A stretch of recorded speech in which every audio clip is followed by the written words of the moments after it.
Hello everyone, welcome back next video lectures. आज के इस वीडियो लेक्चर्स में बहुत ही इंटरेस्टेड टॉपिक पर डिस्कस करेंगे जो कि प्रीवियस लेक्चर में हो चुका है। बस यहाँ पर हम ये आज सीखेंगे comparison between E1, E2 and E1 CB reactions. हम कैसे डिसाइड करेंगे कि एलिमिनेशन रिएक्शन कौन सा E1 है, कौन सा E2 है, कौन सा E1 CB। तो इसको डिसाइड करने के लिए हम कैसे सीखेंगे कि कौन सा रिएक्शन होता है। तो चलिए हम आपके साथ कुछ एग्जाम्पल को शेयर करते हैं। एग्जाम्पल आपके साथ शेयर किया गया, देखो पहला एग्जांपल आपके साथ शेयर किया गया। शेयर ये किया गया है कि जो आपका E1 रिएक्शंस होता है, जो आपका E1 रिएक्शंस होता है, वह E1 रिएक्शन तब कंसीडर किया जाएगा, उसे हम E1 रिएक्शन तब कहेंगे जब वह रिएक्शन क्या हो, उसके साथ क्या लिविंग ग्रुप के साथ क्या हो, बीटा हाइड्रोजन हो। लिविंग ग्रुप हो, उसके साथ क्या बीटा हाइड्रोजन हो, दिख रहा है बीटा हाइड्रोजन, लिविंग ग्रुप भी और बीटा हाइड्रोजन हो। लेकिन वह रिएक्शंस क्या हो रहा हो, किसके प्रेजेंटेशन में हो रहा हो, बिग बेस के प्रेजेंटेशन हो रहा है। किसके प्रेजेंटेशन हो रहा है, बिग बेस के प्रेजेंटेशन हो रहा हो। और जो टेम्परेचर हो एट रूम टेम्परेचर, मतलब जो हीट दिया जा रहा हो वो किस पर हो, एट रूम टेम्परेचर पर हो। तो वह रिएक्शन किसको फेवर करता है, E1, मतलब किसको फेवर करता है, E1 को। इस समय हम इस रिएक्शन दे रहे हैं कि E1 को फेवर करने की कोशिश करेगा। अब जो E1 को फेवर करता है रिएक्शन, वह रिएक्शन दो स्टेप में जाता है। किसमें जाता बताओ, अगर एलिमिनेशन किसके प्रेजेंटेशन हो रहा है, बिग बेस और एट रूम टेम्परेचर पे हो रहा है, तो वो किसको फेवर करेगा, E1 को करेगा। आखिर होता क्या है, E1 का मतलब ये होता है कि पहले स्टेप में लिविंग ग्रुप आयनाइज करेगा, जो कि ड्राइविंग फोर्स काम करेगा, आयनाइज करेगा, लिविंग ग्रुप बाहर जाएगा और क्या बनेगा, इंटरमीडिएट कार्बोकेटायन। क्या बन जाएगा, इंटरमीडिएट कार्बोकेटायन। कार्बोकेटायंस बन जाता है। और ये कार्बोकेटायंस अगर इसमें पॉसिबिलिटी हो प्राइमरी से सेकेंडरी में, सेकेंडरी से टर्सरी में अगर पॉसिबिलिटी होगी तो रीअरेंजमेंट भी करेगा। क्या करेगा, रीअरेंजमेंट भी करेगा। और दूसरा प्रश्न होता है कि जब आयनाइजेशन करता है तो वो स्टेप स्लो माना जाता है। क्या माना जाता है बताओ, स्लो माना जाता है। बताओ स्लो स्टेप में हम देख रहे हैं केवल सबस्ट्रेट है, कहीं बेस है नहीं, कहीं बेस नहीं है। तो कहीं बेस आपको नहीं नजर आएगा, केवल सबस्ट्रेट। क्या है बताओ, सबस्ट्रेट आपको दिख रहा होगा। तो बताओ इस समय क्या होगा, अगर इसका आरडीएस हम देखें तो आरडीएस का मतलब आप सभी जानते हैं रेट डिटर्मिनेशन स्टेप होता है। तो आरडीएस इसका क्या हो जाएगा बताओ, इस रिएक्शन का जो आरडीएस हो जाएगा, वह आरडीएस किस पर डिपेंड करेगा, केवल बताओ वह किस पर डिपेंड करेगा, केवल कॉन्सेंट्रेशन ऑफ सबस्ट्रेट। किस पर करेगा, कॉन्सेंट्रेशन ऑफ सबस्ट्रेट। इसीलिए इसे क्या बोलते बताओ, फर्स्ट ऑर्डर। क्या बोलते बताओ, फर्स्ट ऑर्डर भी बोलेंगे। कौन सा रिएक्शन, फर्स्ट ऑर्डर बोलेंगे। और यूनिमॉलिक्यूलर, कैसा बोलेंगे, फर्स्ट ऑर्डर और यूनिमॉलिक्यूलर बोलेंगे। अब ये सेकंड स्टेप क्या होता है, सेकंड स्टेप आप देख रहे हैं जो कि फास्ट होता है।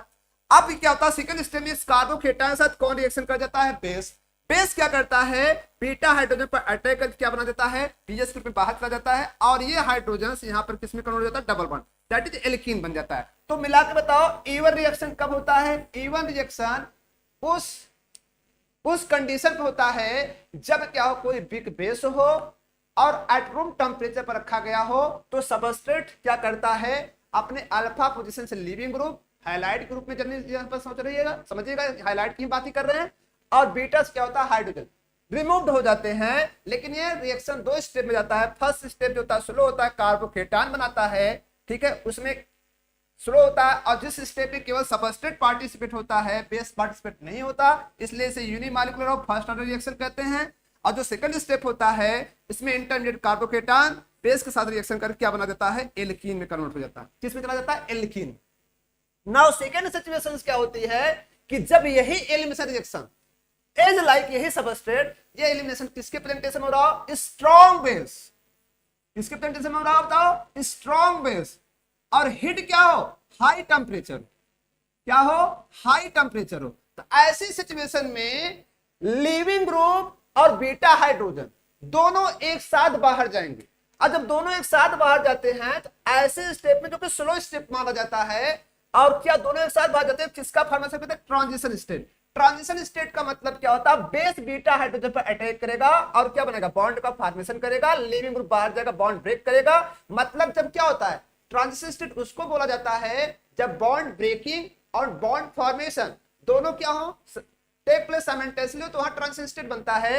बताओ यहाँ पर बॉन्ड फॉर्मेशन किसके बीच हो रहा है, बेस हाइड्रोजन के बीच हो रहा है, कार्बन कार्बन के बीच हो रहा है, और बॉन्ड ब्रेकिंग किसके बीच हो रहा है, carbon hydrogen and carbon leaving group के बीच हो रहा है। तो बताओ ये ट्रांजिशन स्टेट हुआ, फिर ये क्या कहा जाता है, एक ही स्टेप होता है, फिर क्या होता है, फास्ट से किस में चला जाता है, बताओ एल्कीन बना देता है। तो बताओ जो इसका स्लो स्टेप है, उस स्लो स्टेप में कौन कौन है, बताओ इसका जो आरडीएस होता है, डिटर्मिनेशन स्टेप जो होता है वो कौन होता है, बताओ स्लो होता है। स्लो में क्या क्या मिल रहा है, कॉन्सेंट्रेशन ऑफ बेस भी है और सबस्ट्रेट भी है, सबस्ट्रेट भी है और कौन है, बेस। इसलिए इसको क्या बोलते हैं, सेकंड ऑर्डर रिएक्शन। क्या बोलते हैं बताओ, सेकंड ऑर्डर रिएक्शन बोलते हैं, या बाई मॉलिक्यूलर। क्या बोलते हैं, सेकंड ऑर्डर या बाई मॉलिक्यूलर। सेकंड ऑर्डर या तो बाई मॉलिक्यूलर रिएक्शन हो जाता है। ये आपका हुआ कि इसको हम सेकंड ऑर्डर कहते हैं, बाई मॉलिक्यूलर। किसको, ये कौन सी रिएक्शन पढ़ा जाता है, बताओ ये रिएक्शन आपको हो गया E2। क्या हो गया, E2 हो गया।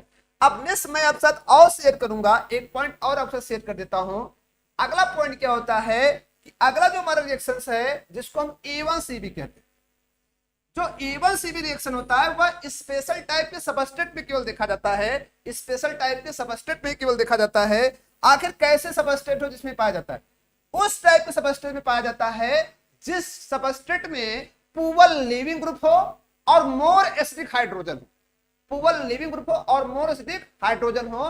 दैट इज मैं कह सकता हूं आपसे कि बीटा हाइड्रोजन हो लेकिन उसके साथ क्या जुड़ा हो, -I ग्रुप जुड़ा। क्या जुड़ा हो, -I ग्रुप जुड़ा हो। तो बताओ यहां पे क्या होता है, और सेकेंड सिचुएशन क्या होती है, स्ट्रॉन्ग बेस हो। क्या हो, स्ट्रॉन्ग बेस। तो यहां पर मैं आपके सामने शेयर किया हूं, तो ये जो बेस होता है, ये बेस बीटा हाइड्रोजन पर अटैक करता है, जो कि फास्ट इक्विलिब्रियम रिएक्शंस होता है, और इंटरमीडिएट क्या बनाता है, कार्बो एनायन। क्या बनाता है, कार्बो एनायन। और इसमें आप देख रहे हैं सबस्ट्रेट और बेस दोनों होते हैं, लेकिन ये फास्ट होता है। फिर कार्बो एनायन इंटरमीडिएट फिर किसमें चला जाता है, स्लो स्टेप में आता है, और क्या बना देता है, एल्कीन बना देता है, डाइक्लोरो डाइक्लोरो डाइफ्लोरो एथीन बना देता है। तो ये जो आपका रिएक्शन है, इस रिएक्शन में अगर देखा जाए तो स्लो स्टेप आपको दिख रहा है, फास्ट। बताओ इसका जो आरडीएस होगा, इसका जो आरडीएस होगा स्लो स्टेप बताएगा, और स्लो स्टेप केवल क्या है, कार्बोकेटायन है। तो बताओ जब कार्बोकेटायन है तो इसका मतलब केवल कौन है, इंटरमीडिएट कौन है, कार्बोकेटायन। मतलब ये रेट जो इसका रेट ऑफ रिएक्शंस होगा, आरडीएस होगा, वो किस पर डिपेंड करेगा, कॉन्सेंट्रेशन ऑफ कार्बोकेटायन। तो कॉन्सेंट्रेशन ऑफ कार्बोकेटायन मतलब किसका है, सबस्ट्रेट का है। तो हम इसको सबस्ट्रेट में देखेंगे। ये भी किस में आता है बताओ, फर्स्ट ऑर्डर में आएगा। किस में आएगा, फर्स्ट ऑर्डर में आएगा, लेकिन कैसा होगा, यूनिमॉलिक्यूलर होगा। कैसा होगा, यूनिमॉलिक्यूलर। अब प्रश्न बनता है सीबी का मतलब होता है कॉन्जुगेटेड बेस। अगर ये हाइड्रोजन, जब कोई भी स्पीशीज, जब कोई एसिड हाइड्रोजन को लॉस करके जो एनानिक आयन बनाती है, जो एनानिक कंपाउंड बनाती है, उस एनानिक कंपाउंड को कॉन्जुगेटेड बेस कहते हैं। बताओ ये क्या किया, H+ को लॉस कर दिया, कार्बो एनायन बनाया।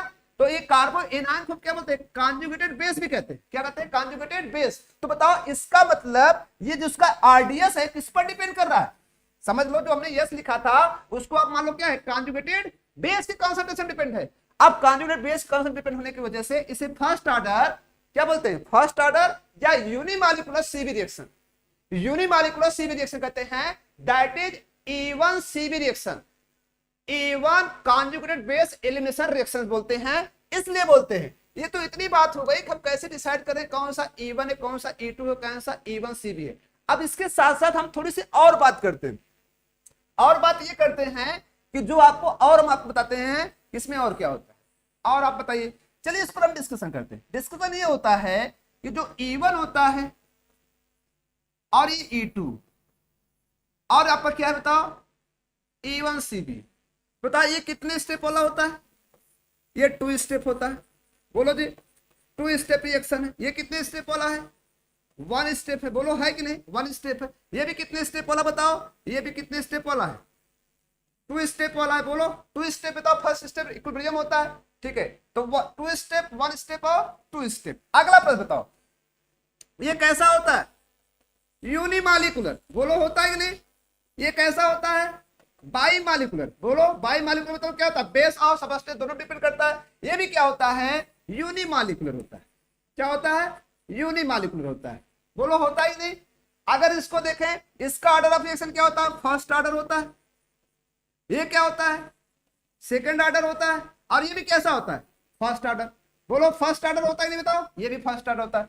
नेक्स्ट कंडीशन अगर हम देखें कंडीशन नंबर नेक्स्ट की अगर हम बात करें, इसमें क्या बनता है, बोलो इसमें क्या बनता है, जल्दी बताएं। इसमें बनता है इंटरमीडिएट कार्बोकेटान, बनता नहीं बताओ, इंटरमीडिएट क्या बनता है, कार्बोकेटान बनता है, बोलो बनता है कि नहीं बताओ। लेकिन इसमें क्या बनता है, इसमें तो ट्रांजिशन स्टेट बनता है, क्या बनता है, ट्रांजिशन स्टेट बनता है। लेकिन इसमें क्या बनता है, इसमें इंटरमीडिएट कार्बो एनायन बनता है, क्या बनता है, इंटरमीडिएट क्या बनता है, इंटरमीडिएट क्या, कार्बो एनायन। तो बताओ इंटरमीडिएट कार्बो एनायन किसमें फॉर्मेशन करता है, बताओ C1CB में।